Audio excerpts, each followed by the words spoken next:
সুপ্রিয় বন্ধুরা, আশা করি ভালো আছো।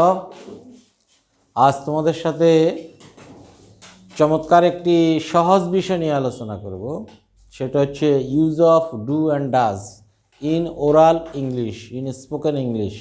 আমরা কখন ডু ব্যবহার করি আর কখন ডাজ ব্যবহার করি, basically when we are going to speak English. বুঝতে পারছ? তোমরা কি জানো কখন ডু ব্যবহার করতে হয় আর কখন ডাজ ব্যবহার করতে হয়? যখন আমরা স্পিকিং করি। আর basically when we are going to make a question. Speaking ইংলিশে দুটো জিনিস সবসময় গুরুত্বপূর্ণ। একটা হচ্ছে making question, another is giving answer. বুঝছো নি? আমরা কথা বলতে গেলে কি করতে হয়? প্রশ্ন করতে হয় এবং উত্তর দিতে হয়। তো আমরা প্রশ্ন করাটা শিখতেছি। প্রশ্ন করাটা দিস ইজ ভেরি ইম্পর্ট্যান্ট। ঠিক আছে, তাহলে আসো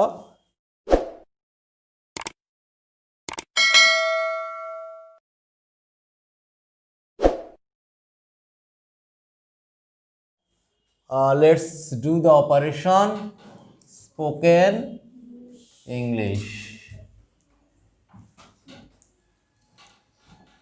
We will see the application of do and does. Basically, when going to make a question বানানোর জন্য আমরা do এবং does এর ব্যবহার দেখব। যেমন ধরো do সাবজেক্ট যদি ইউ হয় তাহলে ডু ইউ। এখন দেখো এখানে আমরা একটা ভার্ব বসাতে হবে। তারপর দেখো do I, then does he, does she,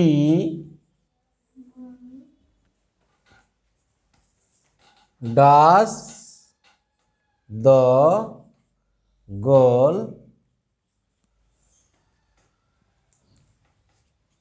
do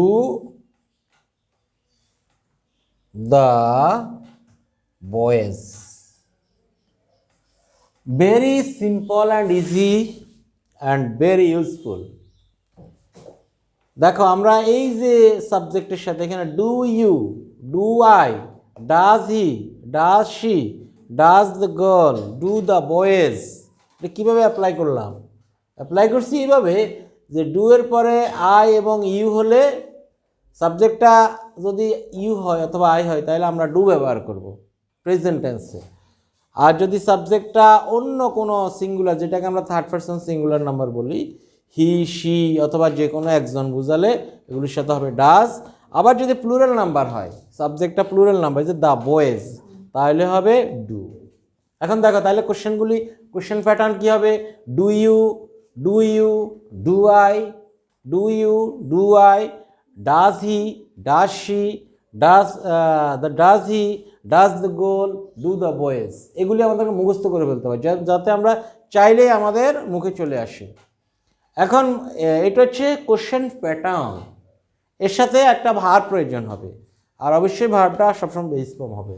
do you, do you মনে করো ডু ইউ কি eat, do you eat, do I, do I go.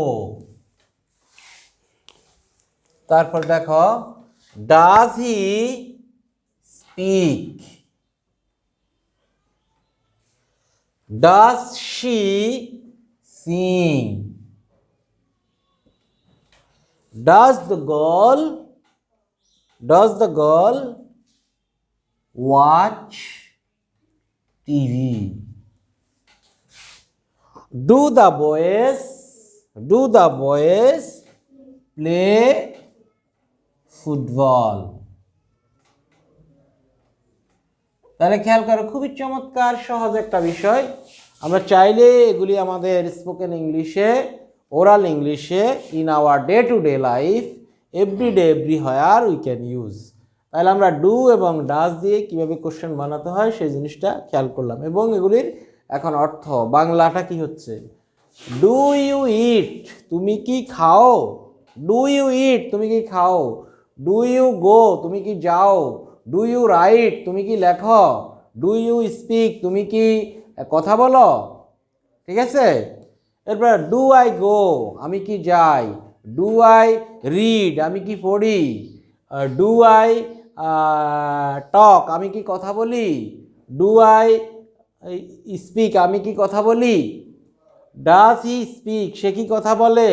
Does he read, সে কি পড়ে। ডাজ হি রাইট, সে কি লেখে। ডাজ শি সিং, সে কি গান গায়। ডাজ শি ডান্স, সে কি নাচ করে। Does the girl watch TV, মেয়েটি কি টিভি দেখে। তারপর do the boys play football, বালকেরা কি ফুটবল খেলে। তাহলে ভেরি ইম্পর্টেন্ট থিং হচ্ছে এগুলি আমাদের মানে মেমোরাইজ করা, মানে যাতে কথা বলার সাথে সাথে আমাদের তিনটা জিনিস এখানে চলে আসবে। ডু ইউ একটা ভার্ব, ডু আই একটা ভার্ব, ডাজ হি একটা ভার্ব, ডাজ শি একটা ভার্ব, ডাজ দ্য গোল একটা ভার্ব, ডু দ্য বয়েজ একটা ভার্ব। তাহলে ডু, ডাজ, ডিড এটার পরে আমরা সাবজেক্ট ব্যবহার করব। বেসিক্যালি যেই সাবজেক্টগুলি দিয়ে একজন বোঝায় সেগুলির আগে আমরা ডাজ ব্যবহার করি, আর যেগুলি দিয়ে বেশি বোঝায় সেগুলির পূর্বে আমরা ডু ব্যবহার করি। আর আই এবং ইউ এর সাথে সবসময় ডু হয়। Clear? So you will practice these things at home so that you can be fluent in spoken English, and you will practice at home these things very well. Then that's all for now. Thank you all.